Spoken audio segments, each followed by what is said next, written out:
Mesdames, Messieurs, bonsoir, merci de me recevoir chez vous. Voici les titres de cette édition. Un pénitencier en construction, c'est dans la préfecture de Dubreka. Il va améliorer les conditions de détention des personnes en conflit avec la loi. Le ministre de la Justice était sur le site pour évaluer l'état d'avancement des travaux. Le constat dans ce journal. Et puis l'amélioration de la prise en charge des personnes porteuses de VIH-Sida au cœur des priorités. La coopération italienne appuie la Guinée à hauteur de 30 millions d'euros pour la construction d'un centre de biologie moléculaire et un centre DREAM pour soutenir les malades dans la région forestière. Conakry a abrité le premier salon des métiers du sport. Plusieurs acteurs venus du Rwanda, du Maroc et de la Mauritanie participent à ces travaux. Des thèmes portant sur le développement du sport en Guinée ont été passés en revue. C'est tout pour les titres. Une fois encore, bonsoir et bienvenue dans ce journal qu'on ouvre par ces décrets, des décrets lus sur ce plateau par le ministre de l'Information et de la Communication. Suivez. Décret D 2025-0068 PRG CNRD SGG portant promulgation de la loi L 2025-008 CNT du 28 février 2025 portant autorisation de ratification de l'accord relatif au projet de transformation du système de santé entre la République de Guinée et l'Association internationale de développement IDA, signé le 1er octobre 2024. Le président de la République, vu la charte de la transition, vu l'ordonnance 0-2021-001 PRG CNRD SGG du 16 septembre 2021 portant prorogation des lois nationales, des conventions, traités et accords internationaux en vigueur à la date du 5 septembre 2021.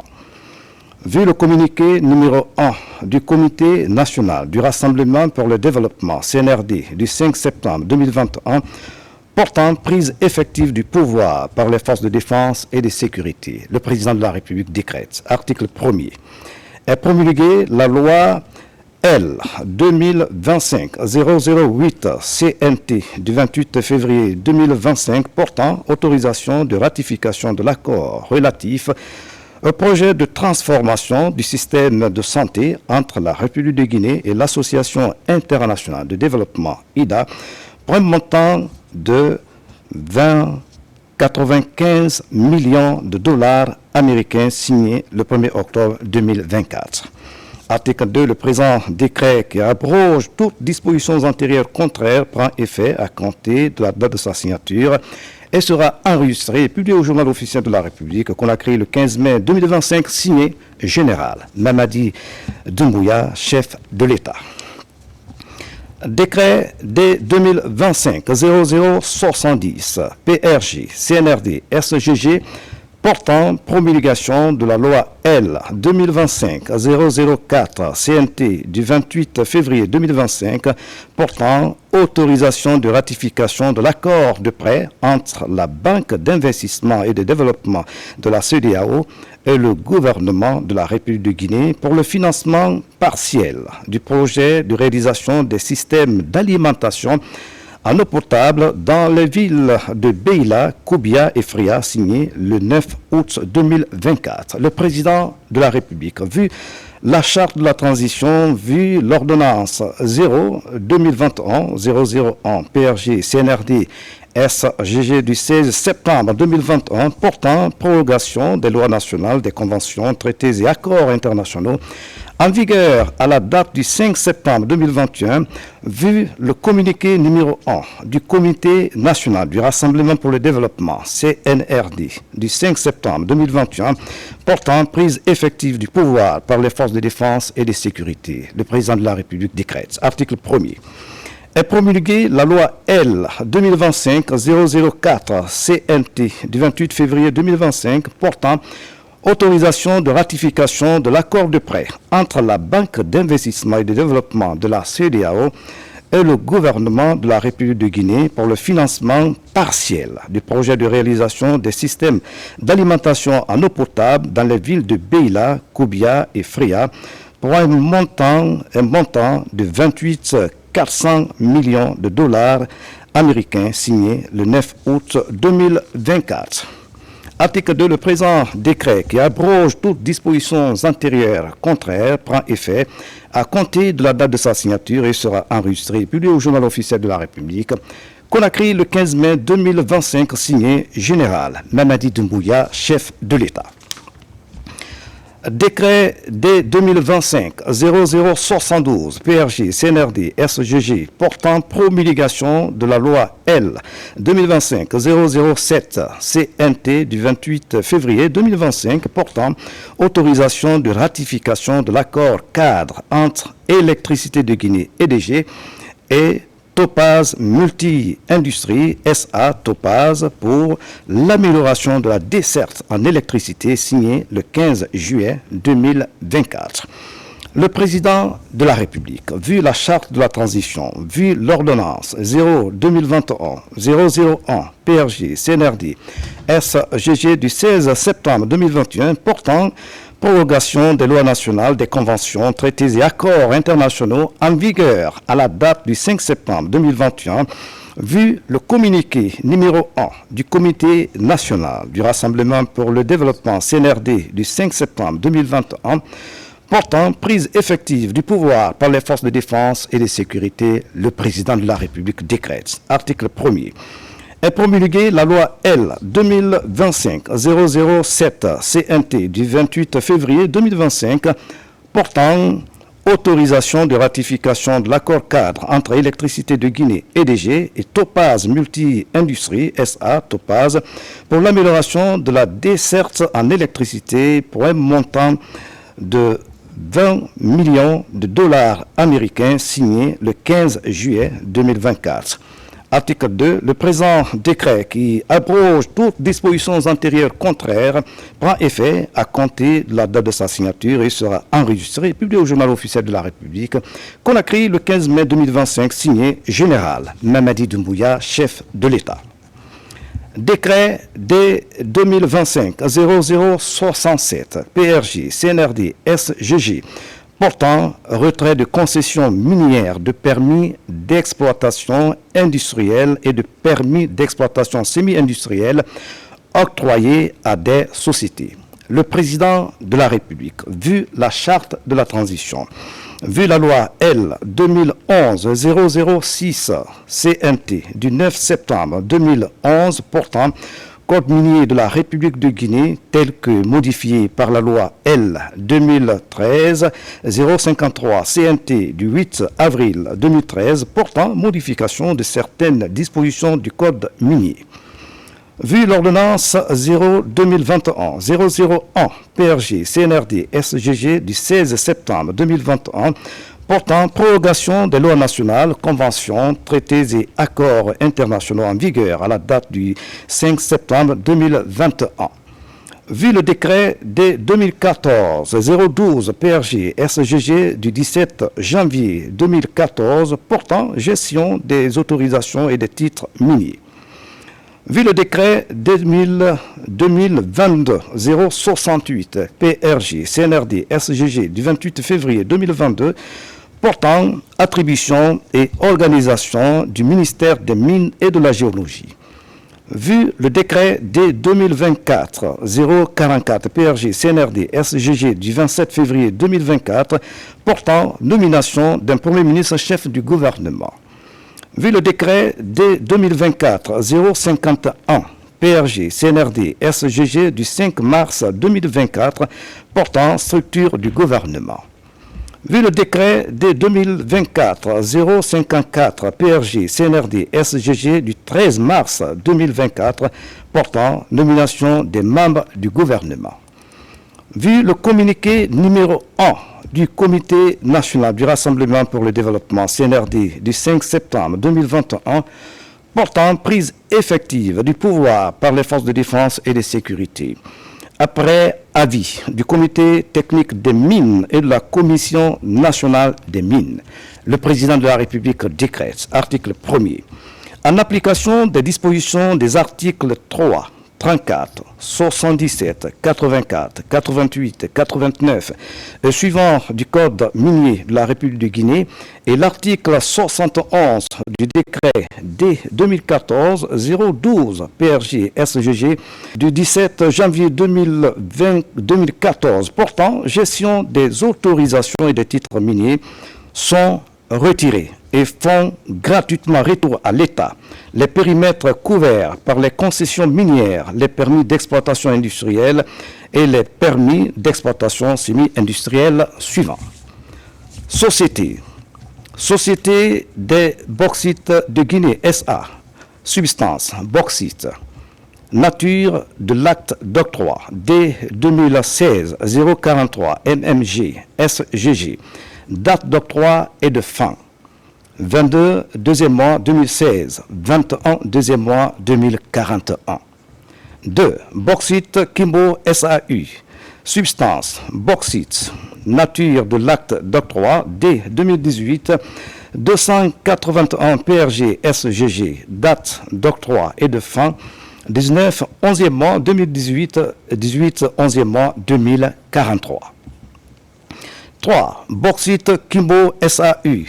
Substance bauxite. Nature de l'acte d'octroi D 2018-280 PRG SGG. Date d'octroi et de fin 19 11e mois 2018, 18 11e mois 2043. 4. Société Forvar Africa Resources ES. Bauxite D 2017-085 PRG SGG.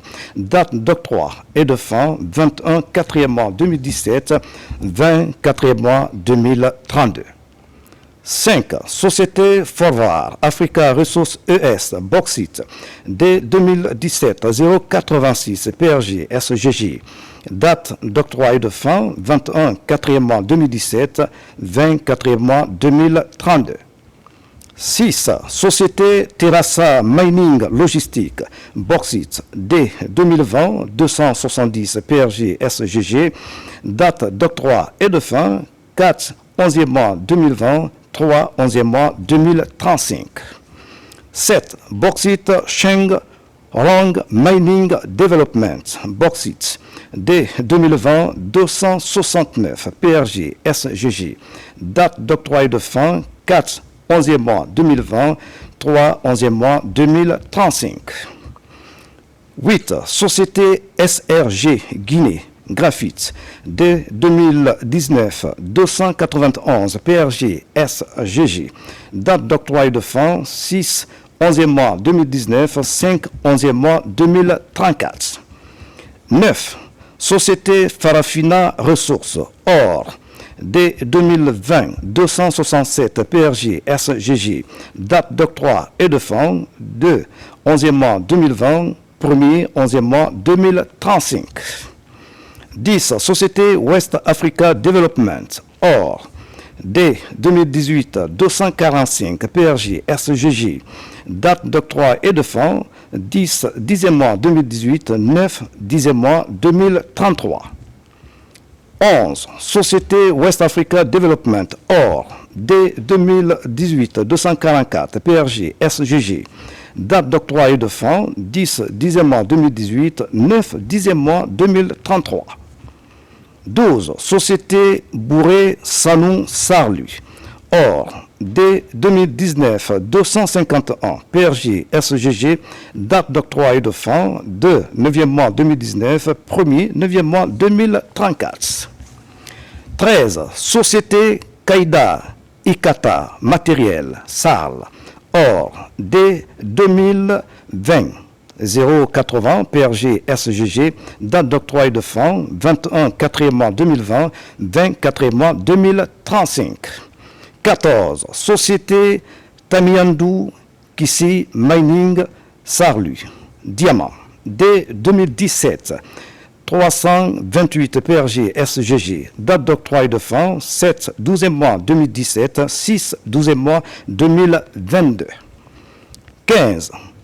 Damine Sarl Diamant D 2020-266 PRG SGG. Date d'octroi et de fin 2 11e mois 2020, 1er, 11e mois 2025. 16. West Africa Mining Associati SARL, OR, dès 2016, 100, PRG, SGG, 33e mois 2016, 29, 3e mois 2021. 17. West Africa Mining Associati SARL, OR, dès 2e mois dès 2016, 102 PRG, SGG. Date d'octroi et de fonds, 30, 3e mois 2016, 29, 3e mois 2021. 18. West Africa Mining Associati, SARL, OR, dès 2016, 105 PRG, SGG. Date d'octroi et de fonds, 33e mois 2016, 29, 3e mois 2021. 19. Massy Mining SARL, OR, dès 2018, 268 PRG, SGG, date d'octroi et de fin, 2, 11e mois 2018, 1er, 11e mois 2023. 20. Société RER, SARLU, OR, dès 2018, 269 PRG, SGG, date d'octroi et de fin, 2, 11e mois 2018, 1er, 11e mois 2023. 21. Phoenix CBT SARL, OR, dès 2018, 287 PRG, SGG, date d'octroi et de fin, 4, 12e mois 2018, 3, 2e mois 2023. 22. Gold et Silver Investments SARL, OR, dès 2020, 121 PRG, SGG, date d'octroi et de fin, 9, 6e mois 2020, 18, 6e mois 2025. 23. Société Yoma Group SA, OR, dès 2021, 062 PRG, SGG, date d'octroi et de fin, 22, 2e mois 2021, 21, 2e mois 2026. 24. SWR International SARL, OR, dès 2020, 268 PRG, SGG, date d'octroi et de fin, 2, 11e mois 2020, 1er, 11e mois 2025. 25. SWR International SARL, OR, dès 2020, 309 PRG, SGG, date d'octroi et de fin, 17, 12e mois 2020, 16, 12e mois 2025. 26. Société Core International Mining SARL, OR, dès 2020, 272 PRG, SGG, date d'octroi et de fin, 4, 11e mois 2020, 3, 11e mois 2025.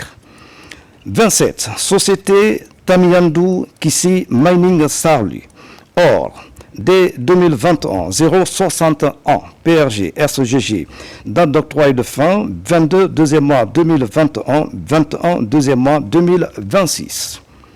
28. Société Global Mining Korea Corporation SARL, OR, dès 2021, 195 PRG, SGG, date d'octroi et de fin, 8, 6e mois 2021, 7, 6e mois 2026.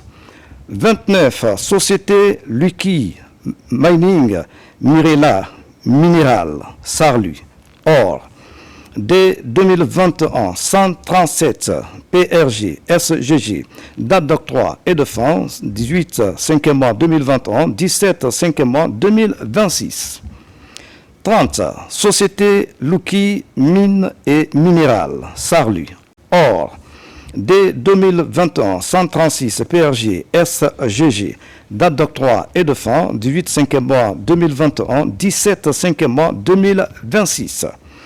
31. Société Continentale Africa Mining SARLU, OR, dès 2021, 135 PRG, SGG, date d'octroi, 18, 5e mois 2021, 17, 5e mois 2026. 32. Guiter Mining SA, Diamant, dès 2022, 0602 CNRD SGG, date d'octroi et de fin, 28, 12e mois 2022, 27, 12e mois 2027.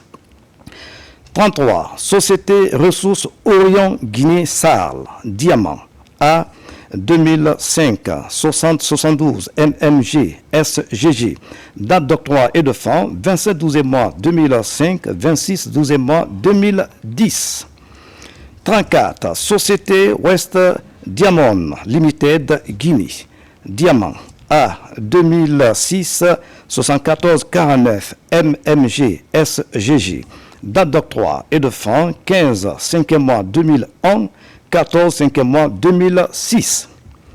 35, Société Bassad Guinée, Diamant A 2010, 24-08 MMG SGG, date d'octroi et de fin 23 9e mois 2010, 22 9e mois 2020.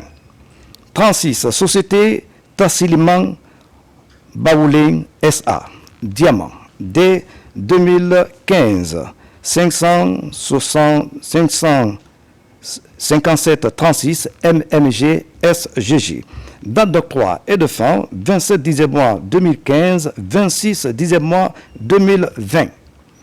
37, Société Globale Métal et Gemstone, Diamant A 2013, 544 MMG SGG, date d'octroi et de fin 18 3e mois 2013, 17 3e mois 2018.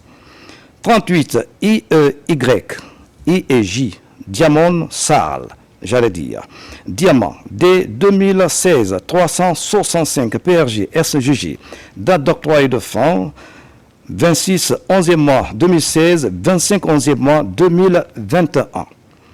39, Web Group Sal, Or, D 2016, 110 108 PRG SGG, date d'octroi et de fin 30 12e mois 2016, 29 12e mois 2021. 40, Société Pinnacle Mining SA, Or, D 2017, 084 PRG SGG, date d'octroi et de fin 21 4e mois 2017, 24e mois 2022.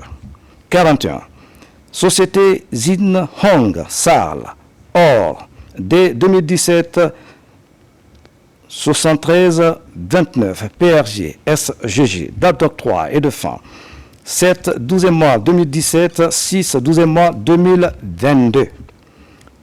42, Société Goldwater Guinée, Sal, Or, D 2016, 366 PRG SGG, date d'octroi et de fin 26 11e mois 2016, 25 11e mois 2021. 43, Société Liance Head Ressources Sal, Or, D 2018, 270 PRG SGG, date d'octroi et de fin 2 11e mois 2018, 1er 11e mois 2023.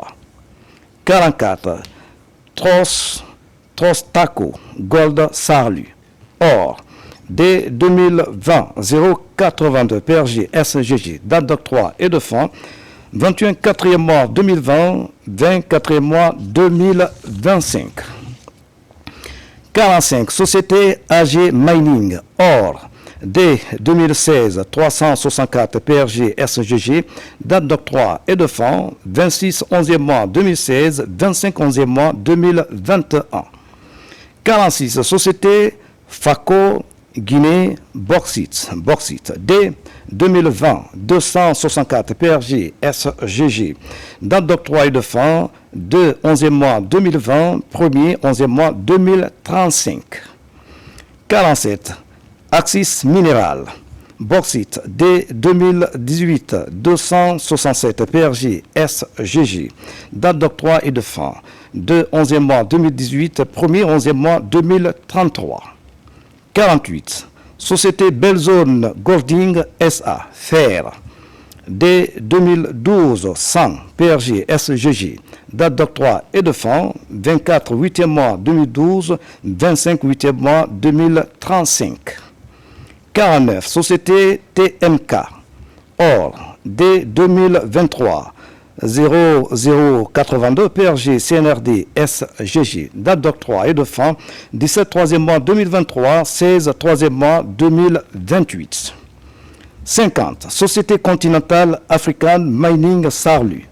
Or, dès 2021, 134 PRG SGG, date d'octroi et de fin, 18 5e mois 2021, 17 5e mois 2026.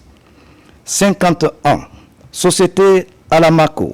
Or, dès 265 PRG SGG, date d'octroi et de fin, 2 11e mois 2020, 1er 11e mois 2025. Article 2. Le ministre des Mines et de la Géologie est chargé de l'application du présent décret. Article 3. Le présent décret, qui abroge toutes dispositions antérieures contre elle, prend effet à compter de la date de sa signature et sera enregistré et publié au journal officiel de la République, Conakry, le 14 mai 2025, signé Général Mamadi Doumbouya, chef de l'État. Je vous remercie. Vous venez de suivre la lecture des décrets par le ministre de l'Information et de la Communication. Dans l'actualité encore, le Premier ministre est en séjour de travail dans la capitale ivoirienne. En marge de l'Africa CO Forum d'Abidjan, Amadou Riba a rendu une visite à son homologue de la Côte d'Ivoire, Begré Mambé. Au nom des deux chefs d'État, les deux chefs de gouvernement ont exprimé leur volonté commune d'intensifier la coopération entre la Côte d'Ivoire et la République de Guinée. Reportage Adi Kamara. En marge de l'Africa CO Forum d'Abidjan, le Premier ministre Amadou Ouriba a rendu visite à son homologue de la Côte d'Ivoire, Begré Mambé. Au nom des présidents Mamadi Doumbouya et Alassane Ouattara, les deux chefs de gouvernement ont exprimé leur volonté commune d'intensifier la coopération entre la Côte d'Ivoire et la République de Guinée. Nous avons passé en revue quelques aspects de la politique et des relations entre la Guinée et la Côte d'Ivoire. Les relations sont bonnes sur tous les aspects. Sur le plan de la coopération État à État, nous nous sommes promis de relancer la commission mixte entre la Guinée et la Côte d'Ivoire pour passer en revue des aspects qui sont restés pendant près d'une décennie sans être, disons, au niveau étatique pris en compte. Et comme vous le savez, les deux pays ont des destinées identiques. Nous devons renforcer la coopération, renforcer la concertation, parce que c'est le même peuple qui vit de part et d'autre de la frontière, et ceci est un aspect très important. Pour renforcer le partenariat public-privé, Amadou Ouriba a reçu en audience plusieurs partenaires de la Guinée. Ici, le Premier ministre s'entretient avec le président directeur général d'Africa Global Logistique, Philippe Labonne. L'opérateur, spécialisé dans les concessions portuaires africaines, projette le dragage du port autonome de Conakry à 13 mètres de profondeur. Nous avons pris l'engagement d'étendre le terminal à conteneurs de Conakry et de construire donc une nouvelle infrastructure, donc un mur de quai de 300 mètres de long avec 7 hectares de parc à côté équipé de 3 portières de quai pour permettre de traiter aussi bien que possible les navires qui viennent accoster à Conakry, livrer leurs marchandises et exporter les marchandises de votre pays.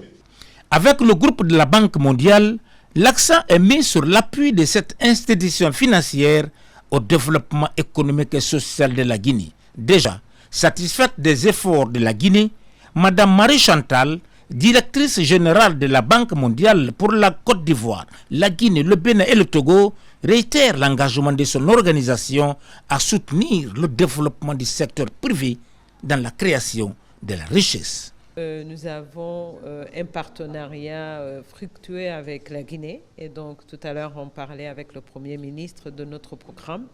Nous venons d'approuver une série de nouveaux projets pour la Guinée dans le secteur de l'eau par exemple. On est en train de finaliser dans le secteur de la pêche. Ça, c'est des secteurs qui sont extrêmement importants. On est en train de préparer un programme dans le secteur énergie. On a également cette discussion sur les appuis budgétaires en appui des réformes que la Guinée fait dans les différents secteurs. Donc c'est de cela dont on parlait, de voir comment est-ce qu'on peut aller plus vite et mieux pour servir les Guinéens. C'est un engagement hautement apprécié par le Premier ministre qui travaille d'arrache-pied aux côtés du général Mamadi Doumbouya pour renforcer nos relations avec les partenaires en vue d'accélérer le processus de développement engagé par le CNRD dans le pays. Le gigantesque pénitencier de Yorokogia en construction dans la préfecture de Dubreka, en périphérie de Conakry, avance. Le ministre de la Justice, en compagnie des cadres de son département, était sur le terrain pour voir l'état d'avancement des travaux. Le garde des Sceaux insiste sur le respect du délai contractuel. Le constat avec Tierno Younoussaba. Au niveau d'avancement du chantier de la prison moderne de haute sécurité de Yorokogia. Quelques mois après le lancement des travaux, ici l'essentiel des fondations est à date réalisé. Les blocs de détention, la clôture et les autres compartiments du chantier sont à l'étape de remblayage. Cette phase va précéder l'élévation. Globalement, les parties stratégiques de l'infrastructure sont prêtes avant les grandes pluies. Le planning a été fait en conséquence concernant ça. Nous avons été rapides en faisant l'ouverture des fouilles pour les fondations pour que quand la saison pluvieuse arrive, que cela n'impacte pas le travail. Quand nous allons commencer les élévations, peut-être dans pratiquement 1 mois, 2 mois, nous allons faire sortir ces R+3 en vue. Pratiquement tous les centres de détention sont à peu près au même niveau, c'est-à-dire celui du remblayage, l'étape qui vient juste avant la pose du béton de sol. Donc les travaux avancent à notre grande satisfaction. À Yorokogia, c'est la course contre la montre. 3 mois après sa dernière visite, le ministre de la Justice est à nouveau sur le terrain. Yaya Kairaba Kaba tient au respect du délai contractuel de cet ambitieux projet qui va à terme améliorer les conditions de détention susceptibles de garantir les droits des personnes en difficulté avec la justice. Tout le cabinet et moi-même, nous avons marqué notre satisfaction parce que nous avons été agréablement surpris par l'évolution des travaux constatés. La fondation des 4 blocs est terminée. Il est question maintenant du remplissage. Et beaucoup d'autres endroits techniques nous ont été montrés qui n'existaient pas quand nous passions ici. La clôture, qui est un point nodal, avance à pas de géant. Presque le souci que j'avais en venant ici, c'était un souci qui serait lié à une interruption même momentanée de ce chantier due aux grandes pluies qui sont à nos portes. Là, j'ai été rassuré par le chef de chantier. Yorokogia se veut moderne, intégrant toutes les commodités d'une prison de haute sécurité. Son achèvement va garantir la future réinsertion sociale des détenus avec à la clé l'apprentissage des métiers générateurs de revenus. PN Ravec, on en parle dans ce journal. Une journée spéciale de recensement s'est tenue dans l'enceinte du lycée Donka où les élèves du collège, du lycée ainsi que les apprenants du centre de formation professionnelle CFP Donka se sont enrôlés. Une initiative qui s'inscrit dans une synergie d'action entre le département de l'enseignement préuniversitaire, de l'enseignement technique et celui de l'administration du territoire. Reportage Diarra Diallo et l'âge Sekousibi. Accélérer le processus de recensement à l'échelle nationale, c'est la volonté affichée par les autorités. À Conakry, une opération conjointe pour le recensement administratif à vocation d'état civil PN Ravec est lancée. Au lycée Donka, les élèves du collège, du lycée et les apprenants du CFP sont activement mobilisés. Il y a déjà un enseignant qui a été coopté par le SLEG pour remplir les jugements supplétifs des élèves qui n'ont pas d'extrait de naissance, parce que ça existe. Et nous avons également fouillé dans nos livrets ceux-là qui ont des extraits de naissance. Nous les invitons à se faire recenser ici. Cette synergie d'action entre l'enseignement préuniversitaire et l'alphabétisation ainsi que l'enseignement technique et professionnel va continuer dans les préfectures et ça va permettre ensemble de faire un enrôlement de masse pour les apprenants, mais pour les élèves éventuellement. Donc à chaque fois que nous avons la possibilité de rassembler l'enseignement technique et la formation professionnelle ainsi que l'enseignement préuniversitaire, nous allons le faire pour que le recensement de masse se fasse ensemble. Cette démarche s'inscrit dans une stratégie de sensibilisation pour maximiser l'adhésion au programme national de recensement. L'objectif est de toucher le plus grand nombre, en particulier les jeunes en milieu scolaire. Le recensement, c'est une affaire nationale. C'est une priorité nationale du chef du gouvernement, M. Amadou Niba, mais également du chef de l'État, le général Mamadi Doumbouya. Ils ont tous les deux à cœur le bien-être des Guinéens. Vous verrez, à la suite de cette série de recensements qui se font dans les écoles techniques d'enseignement général, vous verrez que le taux de recensement va bondir parce que c'est une population cible très importante, très impliquée, très jeune et qu'il faut connaître. Malgré les contraintes liées aux emplois du temps, les autorités éducatives, appuyées par le ministère de l'administration du territoire, espèrent permettre à tous les élèves et apprenants de se faire enregistrer avant la fin de la campagne prévue dans les prochains jours. Sensibilisation aussi dans les marchés et unités industrielles de Conakry. L'impérieuse nécessité de se faire recenser a été expliquée aux commerçants et personnes de ces unités industrielles. Première étape de cette tournée, la commune de Kaloum, où Dr Diaka Sidibé a beaucoup insisté sur le fait que ce recensement n'a pas de connotation politique, mais plutôt civique et citoyenne. Le point avec Abdul Karim Kamara.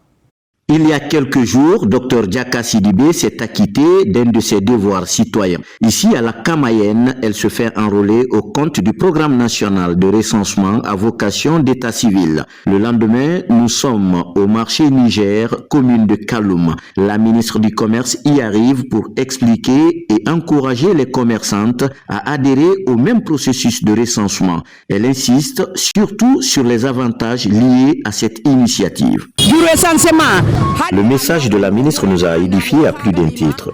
Nous sommes galvanisés par sa présence car nous avons compris que c'est une initiative qui met en valeur la citoyenneté d'une personne. Peu après, toujours à Kaloum, la délégation de la ministre se rend successivement dans 2 unités industrielles où des accueils chaleureux lui sont réservés par les travailleurs de ces usines. Là aussi, le même message porté sur la nécessité à se faire recenser et véhiculer et au sortir des entretiens, responsables et personnels témoignent de leur adhésion au PNRAVEC. Moi-même, j'avais suggéré à Madame la ministre, si c'est possible, qu'ils amènent des agents ici pour recenser les gens. Comme ça, nous, en tant qu'industriels, on va veiller à ce que nos travailleurs soient recensés. On a demandé à tous nos hommes qui travaillent avec nous ici de se recenser et de faire recenser leurs familles, leurs amis dans les quartiers. Dr Diaka Sidibé salue l'engagement des uns et des autres partout où elle est passée. Donc conformément à la vision du chef de l'État et dans le cadre de la mobilisation citoyenne, nous avons compris qu'il faille aller à la vitesse supérieure et surtout aller dans la sensibilisation de proximité. C'est pourquoi nous avons initié la sensibilisation au niveau de nos grands marchés, ici à Conakry et à l'intérieur du pays, mais également auprès de nos industriels qui emploient des milliers de Guinéens afin que nous puissions les expliquer les tenants et aboutissants de ce recensement. Nous avons expliqué aujourd'hui les raisons fondamentales, à savoir l'attribution d'un numéro personnel d'identification biométrique qui est fiable et sécurisé, qui nous permettra en tant que Guinéens, en tant que citoyens guinéens, de pouvoir contribuer au développement de notre pays d'une part, d'avoir accès aux services sociaux de base, que ce soit l'éducation, la santé ou autre, mais de pouvoir contribuer au programme de développement socio-économique de notre pays.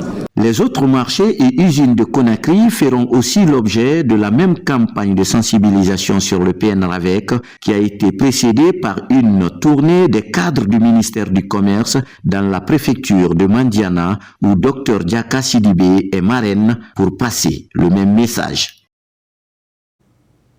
Pour ce recensement, les avantages cités sont nombreux. En plus de l'obtention d'un numéro d'identification, il permet la régularisation des documents administratifs et l'élaboration des données statistiques fiables pour les programmes de développement, des avantages que la ministre de la Pêche a largement vulgarisés lors de sa tournée dans les sous-préfectures de Horira, Ouassou et Tanene, c'est dans la préfecture de Dubreka. Kadiatou Souleymane Keita sur les pas de la ministre. Suivez. Cette visite de terrain prend tout son sens dans le contexte du recensement biométrique lancé depuis le 15 avril dernier sur l'ensemble du territoire national. Accompagnée des membres de son cabinet, la ministre de la Pêche et de l'Économie maritime a successivement visité les sous-préfectures de Horira, Ouassou et Tanene. Il s'agissait pour elle de s'imprégner des réalités du terrain et de s'assurer du bon déroulement des opérations. Le RAVEC concerne toutes les personnes de 10 ans et plus. Il est gratuit, accessible et ouvert même à ceux qui ne disposent d'aucun document d'état civil. Personne ne sera oublié. Demain, avec un état civil complet et sécurisé, vous accéderez plus facilement à l'éducation, à la santé, aux documents administratifs, aux services publics, aux opportunités. À chaque étape, la délégation ministérielle a été accueillie par les autorités locales et les responsables du RAVEC, des acteurs clés dans la réussite de ce recensement biométrique administratif à vocation d'état civil. Madame la ministre, dans notre sous-préfecture, nous avons mobilisé toutes les ressources nécessaires pour assurer le bon déroulement de cette opération. Le RAVEC est plus qu'un simple recensement. C'est un outil essentiel pour garantir à chaque citoyen une existence légale. De Horira à Tanene, cette tournée dans la préfecture de Dubreka marque une étape importante dans le processus de modernisation de l'état civil en Guinée. Une opération que la ministre de la Pêche et de l'Économie maritime entend suivre de près jusqu'à son achèvement. Et puis en Guinée, une dynamique nouvelle se met en place en faveur des personnes porteuses du VIH-Sida. Elle est financée à hauteur de 3 millions d'euros dans sa première phase par la coopération italienne. L'objectif est d'augmenter le taux de bénéficiaires de la prise en charge du VIH. Grâce au projet, un centre de biologie moléculaire et un centre DREAM seront installés en région forestière pour la prise en charge des malades de la région. Mamadi Ternakamisoko. C'est une synergie d'action en faveur de l'augmentation des bénéficiaires de la prise en charge du VIH. Le projet Amélioration et intégration des services de santé pour la lutte contre le VIH et les comorbidités en Guinée est présenté. La première phase de ce projet est financée à hauteur de 3 millions d'euros. En plus, l'ouverture d'un centre DREAM et la réhabilitation d'un laboratoire de biologie moléculaire dans la région de Zérékoré, le renforcement de 4 centres de prise en charge déjà existants est aussi prévu. DREAM a 4800 patients à l'heure actuelle qui sont suivis dans 5 centres actuellement, c'est-à-dire 2 à Conakry, 1 à Dubreka, l'autre à Kia. Le 5e qui va démarrer prochainement, c'est ce laboratoire de biologie moléculaire qu'on va faire en Guinée forestière. Et nous essayons vraiment, à l'aide du ministère de la Santé, du Programme national de lutte au VIH et de tous les partenaires, d'élargir l'action dans les axes vers Bokeh, vers Kindia. Face aux défis liés à la prévention et à la prise en charge du VIH, promouvoir des réseaux de partenariats paritaires nationaux et internationaux s'avère indispensable. Ça va nous aider à doter la région forestière d'un laboratoire qui va permettre non seulement le diagnostic et le suivi des personnes vivant avec le VIH, mais avec les équipements qui seront mis en place, le travail ira au-delà du VIH, permettra justement en période d'épidémie de faire le diagnostic de d'autres maladies infectieuses. L'année dernière, j'étais ici, j'ai rencontré votre ministre de la Santé, on a discuté, je lui ai demandé qu'est-ce que vous voulez de l'Italie.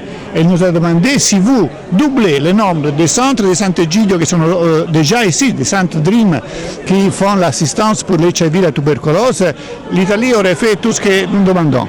Avec plus de 128 000 personnes vivant avec le VIH en Guinée, dont 69% sont sous traitement antirétroviral selon les données de 2023, l'installation du nouveau centre DREAM et d'un laboratoire de biologie moléculaire viendra accroître le taux de prise en charge dans le pays. La Guinée, à l'instar des autres pays du monde, vient de célébrer la Journée internationale des sages-femmes, l'occasion pour ces braves femmes réunies en association de dresser le bilan de leur activité annuelle. dans les services de maternité du pays, mais aussi les perspectives en vue d'améliorer leurs conditions de travail. Reportage Younous Atawel Kamara. Sage-femme indispensable dans chaque crise, c'est le thème de la 24e journée internationale des sages-femmes cette année. En Guinée, cette fête a été célébrée avec faste à l'université Gamal Abdel Nasser de Conakry par les sages-femmes venues de différentes maternités de la capitale. Ici, un accent particulier est mis sur la lutte contre la mortalité maternelle et infantile. Nous, sages-femmes de Guinée, nous nous mobilisons en vue d'une meilleure visibilité de notre profession et affirmer notre engagement envers une meilleure santé maternelle et infantile. Les femmes que je vois, les femmes que je côtoie, je vois que c'est des femmes qui prennent à cœur ce qu'elles font. C'est de leur demander de continuer dans cette lancée, continuer à être auprès des femmes qu'elles accompagnent durant tout ce processus de maternité. Ces professionnels de la santé maternelle et infantile du pays ont également dressé le bilan de leurs activités annuelles avant d'évoquer les difficultés auxquelles elles sont confrontées dans l'exercice du métier de sage-femme. La sage-femme a un rôle essentiel à jouer contre la mortalité maternelle et néonatale. Les sages-femmes sont des premières intervenantes essentielles dans les crises humanitaires, délivrant des soins, même dans des conditions les plus difficiles. L'OMS ainsi que les partenaires techniques et financiers se tiennent aux côtés des sages-femmes aujourd'hui et chaque jour. Allons au-delà de la reconnaissance symbolique. Agissons, car les sages-femmes ne sont pas seulement indispensables dans chaque crise, elles sont essentielles à chaque solution. Au terme de la cérémonie, l'Association des sages-femmes de Guinée a réaffirmé son total engagement à assurer une meilleure santé maternelle et infantile dans les différentes structures sanitaires du pays. Protection de l'enfance, une préoccupation du gouvernement et ses partenaires. SOS Village d'enfants accompagne le gouvernement dans cette noble mission. Des stratégies sont planifiées pour assurer aux enfants du pays une protection digne de nom. 19 associations villageoises d'épargne et de crédit sont créées dans les communes de Matoto et Tombolia. Le bilan de leur activité a été passé en revue. Le compte rendu avec Mohamed De Camara. L'un des combats quotidiens du gouvernement tourne autour de la protection des enfants. Depuis des années, il bénéficie de l'accompagnement de son partenaire SOS Village d'enfants. À Matoto, des stratégies sont élaborées pour mieux protéger les enfants dans les 6 quartiers identifiés à l'époque. Aujourd'hui, plusieurs associations villageoises d'épargne et de crédit voient jour à Sangoya, Antafassa, Kisoso, Dapompa, Tombolia et Lansanaya. Les 19 AVEC ont mobilisé une épargne de 443 510 000 francs pour un montant de 233 692 500 francs octroyés en crédit à ses membres. Les AVEC ont une importance remarquable dans nos communautés. Toutes ces stratégies visent le bien-être des enfants dans les localités des communes de Matoto et de Tombolia. Plusieurs résultats sont obtenus de ce travail initié par SOS Village depuis 2022. Nous sommes là aujourd'hui, c'est pour non seulement présenter le bilan de ces activités passées pour 2024, mais aussi pour faire un plaidoyer envers les autorités communales afin qu'ils puissent venir au secours des femmes qui se battent corps et âme afin de non seulement subvenir aux besoins des enfants, mais aussi pour se prendre en charge et prendre en charge aussi leurs époux. Elles ont pu mobiliser des fonds, faire des épargnes et puis orienter les fonds pour utiliser ces fonds-là à bon escient.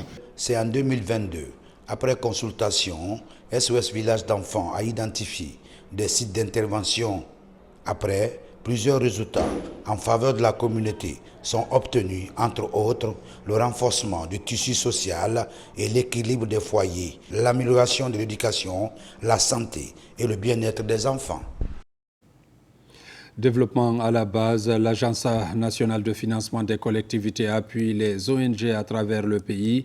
Dans la région de l'Abbé, l'ONG ADID vient de bénéficier d'un projet sur les mécanismes de l'engagement citoyen. Pour la réussite du dit projet, les agents ont bénéficié d'une formation suivie de la remise des moyens logistiques. Reportage Sarafdine Diallo, Marwan Kamara. L'Agence nationale de financement des collectivités fait de l'engagement citoyen un outil pour renforcer la gestion des collectivités locales du pays. À travers ce mécanisme, la gouvernance participative va refléter sur la gestion des ressources orientées vers un développement local durable. La finalité, c'est de pouvoir améliorer les pratiques de gouvernance locale dans ces collectivités, faire participer autant que se peut l'ensemble des acteurs par rapport à la gestion, l'organisation et la fonctionnalité de ces collectivités, et ainsi que associer les services techniques déconcentrés. Ici à l'Abbé, l'ONG Action pour le développement intégré durable est engagée dans la mise en œuvre de mécanismes citoyens. Pour ce faire, 55 collectivités locales de l'Abbé ont bénéficié de l'appui de l'ANAFIC à travers l'ONG ADID. Des motos sont mises à leur disposition pour faciliter l'exécution du projet sur le terrain. Nous allons prendre toutes les dispositions nécessaires pour mener à bonne fin tout ce qui est contenu dans le contrat qu'on a signé avec l'ANAFIC. C'est pourquoi donc il y a eu une première activité qui a consisté à la remise des motos aux 5 superviseurs et aux responsables de la formation. J'ose espérer que ce matériel sera rationnellement utilisé dans l'intérêt supérieur du projet. Encore une fois, soyez rassurés de l'accompagnement continu des autorités à tous les niveaux, ainsi que des services techniques pour atteindre ensemble les résultats escomptés. L'ONG Action pour le développement intégré durable a aussi réussi à outiller les superviseurs et les agents techniques d'encadrement des collectivités dans le cadre de la bonne exécution du projet. Je suis vraiment engagée à exécuter les activités qui me sont confiées. Je prie Dieu d'être vraiment à la hauteur. Il faut rappeler que le projet sur les mécanismes d'encadrement citoyen est financé par la Banque mondiale pour une durée d'exécution d'1 an. La problématique du programme d'appui à l'emploi pour le développement du secteur privé et l'industrie en discussion à Mamou. Objectif, procéder à la présentation du projet dénommé Transform, un projet destiné à accompagner les entreprises évoluant dans le secteur agricole et halieutique en Guinée. Le compte-rendu avec Mamadou Patebalde. Le programme Transform est un projet du Centre de commerce international qui vise à accompagner des entreprises dans le secteur de la transformation agricole et halieutique à fort potentiel de croissance. À Mamou, des entreprises évoluant dans ces secteurs et les institutions de la microfinance et des banques échangent sur la question. Le projet Transform vise à accompagner des entreprises qui sont dans le secteur de la transformation agricole et halieutique à mieux se structurer afin de mieux accéder à des financements à des coûts compétitifs, raisonnables d'une part, et d'autre part à mieux s'insérer dans le commerce à la fois national mais également international pour qu'on puisse vendre mieux les produits du terroir, mieux les produits de la Guinée. Transform ne se limite pas à la simple mise en œuvre de nouveaux outils de méthodes. Il s'agit d'une véritable démarche de transformation qui nous pousse à repenser notre approche et à aligner nos actions sur des objectifs communs. Durant la présentation du projet aux acteurs des régions de Mamou et de l'Abbé, les différentes parties prenantes ont manifesté un engouement par rapport à l'impact de ce projet sur les activités qui seront plus compétitives sur le marché national et international. Nous pensons que l'ITC, à travers ce programme, pourrait être un outil du ministère de l'Agriculture et de l'Élevage pour mieux accompagner les producteurs au niveau local, au niveau national, dans tout le maillon de la chaîne de valeur agricole. Ce programme va d'abord m'accompagner dans le cadre de la formation, dans le cadre de suivi et puis dans le cadre de financement Appuyé par l'Union européenne, l'ambition du Centre de commerce international est de renforcer les chaînes de valeur agricoles et halieutiques auprès des entreprises guinéennes créatrices d'emplois durables. Le conseil d'administration de la société guinéenne de palmiers à huile et DVA Sogipa s'est réuni mardi dernier pour sa toute première session depuis sa mise en place en 2023. Cette rencontre stratégique a permis d'aborder plusieurs sujets d'intérêt national, notamment l'élaboration du plan d'action 2025-2030 dans le cadre de la relance imminente des activités de la société. Reportage Sek Sanoussi Sanko. Cette première session de l'exercice 2025 a réuni autour de la table tous les acteurs clés de la filière. Les échanges ont porté sur la validation du plan stratégique 2025-2030, la finalisation des travaux de la ligne de transformation de caoutchouc d'une capacité de 6 tonnes par heure, ainsi que sur la réhabilitation de la ligne de production de savon qui devrait passer de 1 tonne à 10 tonnes par jour. La Sogipa a des enjeux majeurs et aussi des défis précis, ce qui permettra à la société dans le futur de revoir sa rentabilité, de moderniser les infrastructures, notamment l'usine DVA qui est en construction, qui fera 6 tonnes heure au lieu de 2 tonnes heure. Donc, et la modernisation des autres infrastructures. À l'issue des travaux, plusieurs résolutions ont été prises pour renforcer les capacités opérationnelles de la société. Des recommandations fortes ont été données et désormais, il revient à la direction générale d'agir sur le terrain. Et maintenant que nous avons le soutien du conseil d'administration, nous allons travailler à apporter des solutions telles que recommandées par le conseil d'administration pour que très rapidement ces actions soient matérialisées sur le terrain et qu'il y ait des résultats concrets à montrer aux communautés, aux populations et aux autorités qui nous ont mandatés. Tout ce que j'ai vu pendant cette journée, tout ce que nous avons discuté me renforce davantage. Ça me met en confiance parce qu'on a discuté du programme de 2025 qui va pour la relance effective de la société. Les perspectives de reprise des activités de la Sogipa s'annoncent encourageantes, offrant une lueur d'espoir aux communautés locales qui attendent beaucoup de cette relance. Présentation des conclusions des travaux du sommet sur le secteur sémencier en Guinée. L'enjeu est d'accompagner sur toute la chaîne de valeur des filières porteuses de croissance comme le manioc. Commentaire Fodé Camara. Après 48 heures de travaux, ce sommet a permis de poser les premiers jalons d'une stratégie dynamique de valorisation du secteur sémencier. Un secteur fondamental pour l'accompagnement des filières agricoles prioritaires comme le riz, le maïs, le soja, l'arachide et le manioc. Il y a une illustration déjà qui a été faite, c'est le projet sur le manioc. Donc vous avez suivi au fil des débats, assorti d'une proposition de budget de 90 millions de dollars, si nous voulons résoudre sur les 5-7 ans la problématique liée à la production et à la commercialisation, la chaîne de valeur du manioc. Le principal défi de ce sommet multi-acteurs de 48 heures est de construire une feuille de route harmonisée pour la transformation du secteur sémencier. Ceci par le biais de l'amélioration variétale continue à travers l'IRAG, l'Institut de recherche agronomique de Guinée. Le réceptacle de ce savoir, le gardien de ce secret, on va dire, entre griffes, l'IRAG, vous devrez pouvoir tenir cela.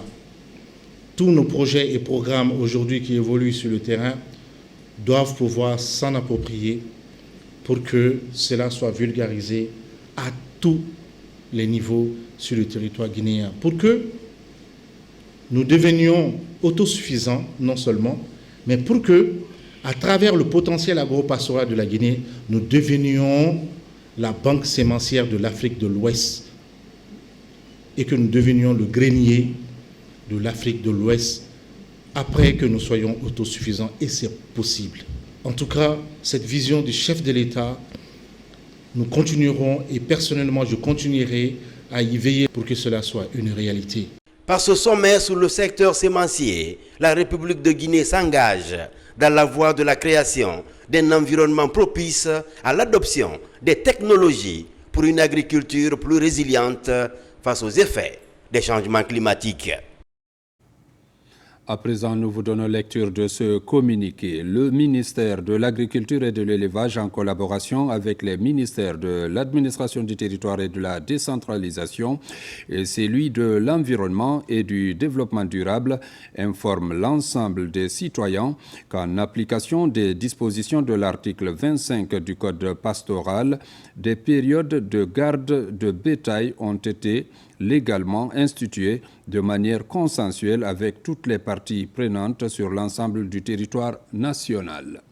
Ces périodes étant échues et dans le souci de préserver la cohésion sociale en milieu rural, particulièrement entre agriculteurs et éleveurs, il est formellement interdit à compter du 16 mai 2025 toute divagation de bétail sur toute l'étendue du territoire national et ce jusqu'à la fin complète des récoltes agricoles. À cet effet, les dispositions urgentes ci-après doivent être prises sans délai par les administrateurs territoriaux en étroite collaboration avec les services déconcentrés du ministère de l'Agriculture et de l'Élevage ainsi que les fédérations de la filière bétail-viande. Procéder à l'identification et à la remontée des informations suivantes. 1. Les éleveurs guinéens détenteurs d'un cheptel de Jébu. 2. Les éleveurs étrangers résidant sur le territoire guinéen avec leur cheptel. 3. Les éleveurs transhumants installés irrégulièrement dans le cheptel, dont le cheptel devra être conduit hors du territoire national. Les ministères en charge de la défense nationale, de la sécurité et de la protection civile, de l'administration du territoire et de la décentralisation, de l'environnement et du développement durable, de l'agriculture et de l'élevage en collaboration avec les fédérations de la filière bétail-viande sont les seuls habilités à veiller à l'exécution rigoureuse des mesures liées à la gestion de la transhumance. Toute violation des dispositions du présent communiqué expose son auteur à des poursuites judiciaires conformément à la réglementation en vigueur en République de Guinée. Fait à Conakry, le 15 mai 2025, signé pour le ministère de l'Agriculture et de l'Élevage, Félix Lama, pour le ministère de l'Administration du territoire et de la décentralisation, général de 2e section, Elhadj Ibrahim Khalil Condé, pour le ministère de l'Environnement et du Développement durable, Diami Diallo. Le Fonds d'entretien routier FER SA veut se doter d'un nouveau plan stratégique. Hier mercredi, l'institution appuyée par le cabinet FGD a mobilisé tous les techniciens pour finaliser ce plan quinquennal de financement de l'entretien routier. Djibril Kamara, Moussa Komara. Engagé dans la modernisation du réseau routier guinéen, le Fonds d'entretien routier se propose de se doter d'un plan stratégique quinquennal. Ce plan ambitieux s'appuie sur de nombreuses hypothèses techniques dont le fondamental demeure le diagnostic organisationnel et opérationnel pour une administration transparente et efficiente. Donc cet atelier va nous permettre déjà de dresser une nouvelle mission de notre entité et également d'avoir une feuille de route qui va nous permettre de pouvoir atteindre les objectifs de notre future entité FER SA de demain. Et comme vous le savez, notre mission, c'est la mobilisation des ressources privées et publiques pour financer l'entretien routier en République de Guinée. Et donc, cet atelier va nous permettre de faire le diagnostic et de proposer un plan quinquennal du FER. Depuis le 5 septembre 2021, le Fonds d'entretien routier est devenu une société anonyme. Reconforté dans cette mutation, il espère répondre à toutes les attentes. L'élaboration de ce nouvel outil de gouvernance sonne comme un déclic pour le recadrage des financements opérés et le développement de nos routes. Ce plan stratégique s'inscrit dans une logique où aujourd'hui nous avons un fonds d'entretien routier qui se projette sur les 5 prochaines années en termes de mobilisation des ressources et en termes de diversification. Donc nous, notre rôle, c'est d'accompagner le fonds d'entretien justement dans la mise en place d'un plan sur 5 ans qui va lui permettre justement déjà, d'améliorer ses performances opérationnelles, d'aller vers une diversification des ressources qui vont lui permettre justement de couvrir le besoin d'entretien routier. Cette nouvelle vision qui servira de boussole prend en compte le 3e axe prioritaire du programme. Simon. À Zérékoré, le centre de formation aux métiers industriels se positionne aujourd'hui comme un véritable levier de développement et d'insertion professionnelle pour les jeunes de la région forestière grâce à des équipements de dernière génération et un encadrement de qualité. Ce centre offre des formations certifiantes dans plusieurs domaines techniques adaptés aux réalités du marché de l'emploi. Reportage Mohamed Salioupaï. Depuis l'arrivée au pouvoir du Comité national de rassemblement pour le développement CNRD en 2021, le secteur minier guinéen connaît une dynamique nouvelle, marquée notamment par le lancement du projet Simandou 2040. Ce vaste chantier national constitue une véritable vitrine pourvoyant de nombreux emplois, mais exige une main-d'œuvre technique hautement qualifiée. J'ai choisi Semi Zérékoré parce que j'ai reçu beaucoup de témoignages. J'ai vu des frères, des sœurs qui m'ont vraiment donné beaucoup de témoignages par rapport aux autres formations, aux autres centres de formation. J'ai vu que vraiment Semi était le centre que je devais choisir. Il n'y a pas de sous-métier. Tu es femme, tu es garçon. Il faut chercher à ranger ton avenir, préparer l'avenir de tes enfants aussi. C'est dans cette optique que le Centre des métiers industriels de Zérékoré intensifie ses efforts pour offrir aux jeunes une formation professionnelle de haut niveau. Tous ces futurs employés de Simandou et d'autres mines de la Guinée, nous préparons ces employés à être demain les futurs employés, opérateurs, conducteurs des engins lourds de ces différentes mines de Guinée. Nous ne faisons pas seulement que des opérations dans les mines. Vous savez, vous êtes sans savoir aussi que dans les autres métiers, comme la manutention, comme les travaux publics, comme les caristes au niveau des brasseries, ont besoin des conducteurs. Donc nous préparons des conducteurs. La machine que vous voyez derrière nous, c'est une très grosse machine et ça nous permet vraiment de suivre des bonnes formations et de savoir vraiment comment manipuler la machine. Ça nous permet vraiment d'avoir une très grande expérience sur la machine, la pelle excavatrice. Situé dans la commune urbaine de Zérékoré, ce centre se veut un catalyseur d'espoir pour la jeunesse en leur ouvrant les portes d'un avenir professionnel prometteur et durable. Zérékoré accueille aussi la 2e édition des Olympiades des métiers de Guinée. Des jeunes venus des établissements d'enseignement technique de la ville compétissent dans des domaines aussi divers que la coiffure, la mécanique auto, la cuisine ou encore la santé. L'initiative est portée par le ministère de l'enseignement technique pour valoriser la formation professionnelle et faire rayonner le savoir-faire guinéen. Reportage Moussa Komara, Safia Toukonde. Dans la capitale de la Guinée forestière, le savoir-faire s'invite sur le devant de la scène. Les candidats issus des centres de formation professionnelle, publics et privés, se retrouvent pour montrer l'étendue de leur talent. Durant 3 jours, les épreuves techniques, ateliers pratiques et démonstrations vont rythmer le programme de la 2e édition des Olympiades des métiers de Guinée. Ça me permet de montrer ma vraie valeur au monde entier ou même voir pour la Guinée. Nous sommes là aujourd'hui pour démontrer l'importance de l'agriculture et nous démontrons aussi nos compétences. Une opportunité de saisir pour montrer les talents que l'école de soins de santé produit pour la communauté. Discours solennels et allocutions motivantes ont donné le ton à cette compétition placée sous le signe de l'excellence. Un catalyseur pour l'employabilité des jeunes et une vitrine pour les talents régionaux. L'activité pour laquelle nous sommes réunis favorisera une saine émulation entre les établissements tout en valorisant les jeunes talents. Ce faisant, cela contribuera à améliorer l'image de la formation professionnelle. Les institutions d'enseignement de se mettre en confiance pour dire qu'ils produisent des meilleurs candidats, ils produisent des meilleurs étudiants qui sont prêts à répondre dans le marché de l'emploi. Ces Olympiades visent un objectif clair, valoriser les métiers techniques et redonner ces lettres de noblesse à la formation professionnelle. Le projet Simandou 2040 est un exemple éloquent, une ambition de transformation profonde de notre économie, de création d'emplois durables et de valorisation des ressources locales. Et cela ne peut être réalisé sans une jeunesse qualifiée, bien formée, bien encadrée. Au-delà du concours et pour lier l'utile à l'agréable, les panels sont organisés. Un espace d'échange autour des idées concrètes est adapté aux réalités du secteur. La deuxième édition du concours du mérite et de l'excellence des élèves de BOFA s'est achevée samedi 10 mai dans la dite préfecture.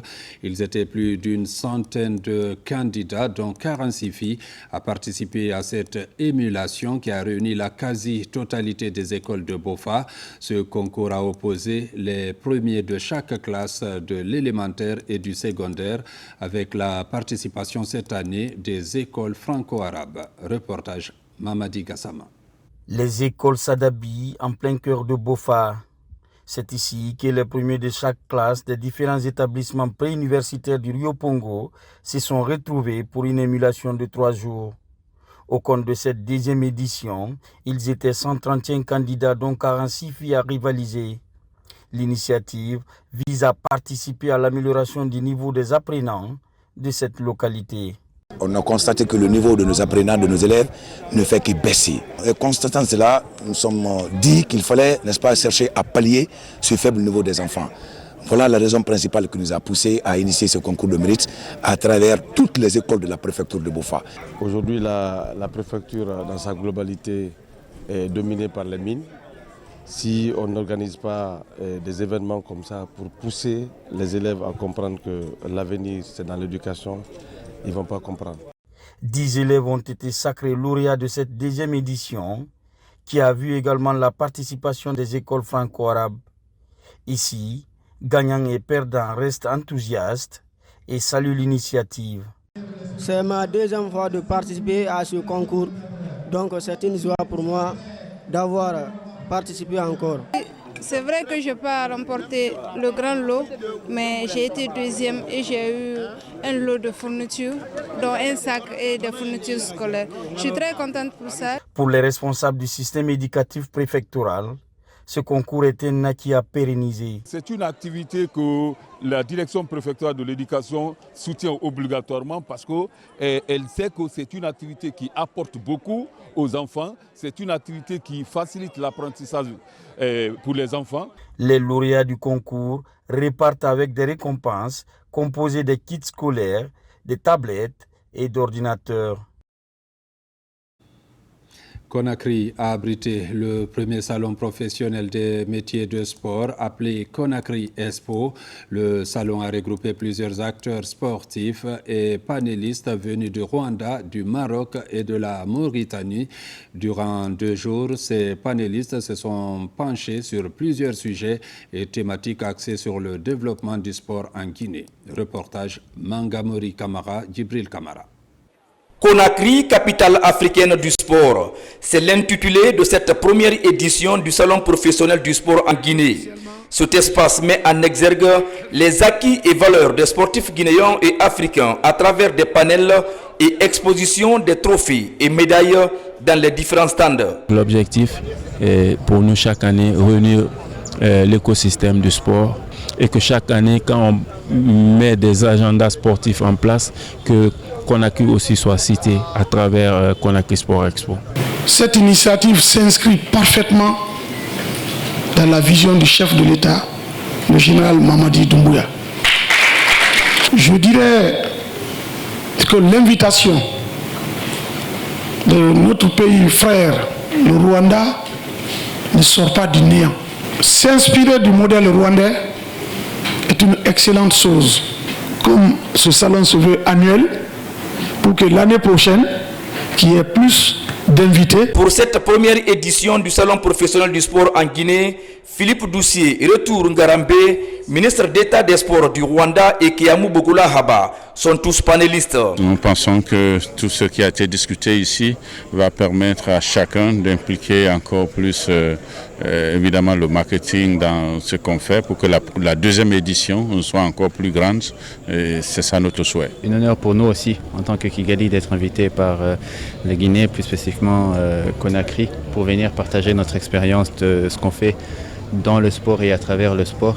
Et donc on est très très satisfait et aussi très optimiste parce qu'on voit ici cette volonté de faire du sport un secteur clé dans le développement du pays. De par sa remarque pour le développement du sport en Guinée, la structure Abdoul Mbaye veut à travers ce salon inciter les décideurs à s'investir dans la construction des infrastructures sportives en Guinée. La fête de la mare, au rythme des vagues et des traditions, rassemble chaque année population locale et visiteurs dans une ambiance unique. La célébration de la fête de la mare de Noura Soba est un moment réservé pour la pêche. En plus de la promotion de nos richesses culturelles, cette fête est aussi un facteur de développement. Reportage Adi Kamara. Chaque année, la sous-préfecture de Noura Soba, dans la préfecture de Sigiri, Mandembere, c'est la célébration de la fête de la mare, appelée ici Noura Dala, zone qui héberge une riche biodiversité. Il est crucial de protéger, d'entretenir et de restaurer cette mare, symbole de fraternité, d'intégration, de convivialité, de rapprochement et de promotion des valeurs ancestrales de Kolonkana. La mare Noura Dala fait partie du patrimoine historique et culturel du village depuis l'Antiquité. Donc cette année, comme les années précédentes, nous nous sommes engagés de venir encore pour célébrer cette dernière occasion. Parce que la fête de la mare, sa singularité est que c'est la dernière activité culturelle avant la campagne agricole. De plus en plus, nous comprenons que si nous perdons ces traditions, si nous perdons ces cultures, c'est que nous avons accepté finalement que notre peuple puisse disparaître. Et puisque notre peuple doit continuer, nous devons continuer à célébrer sa grandeur, nous devons continuer à célébrer ses valeurs, nous devons continuer à célébrer nos traditions et qu'elles doivent être dupliquées dans toutes les autres régions pour permettre, n'est-ce pas, à chacun de valoriser les cultures que nous avons et partager avec le monde entier. Noura Dala est une occasion de découvrir et de faire découvrir toute la richesse culturelle de cette localité qui a su garder encore certaines valeurs traditionnelles. Il faut citer entre autres des contes, la promotion des chansons lyriques et danses envoûtantes, la cueillette et la pêche, autrement appelé le barbotage, qui draine plusieurs personnes venues des 4 coins de la Guinée et de la sous-région ouest-africaine. Nous, c'est notre première fois, mais vraiment, l'accueil a été très chaleureux. Nous avons trouvé une population dont on ignorait exactement le nombre.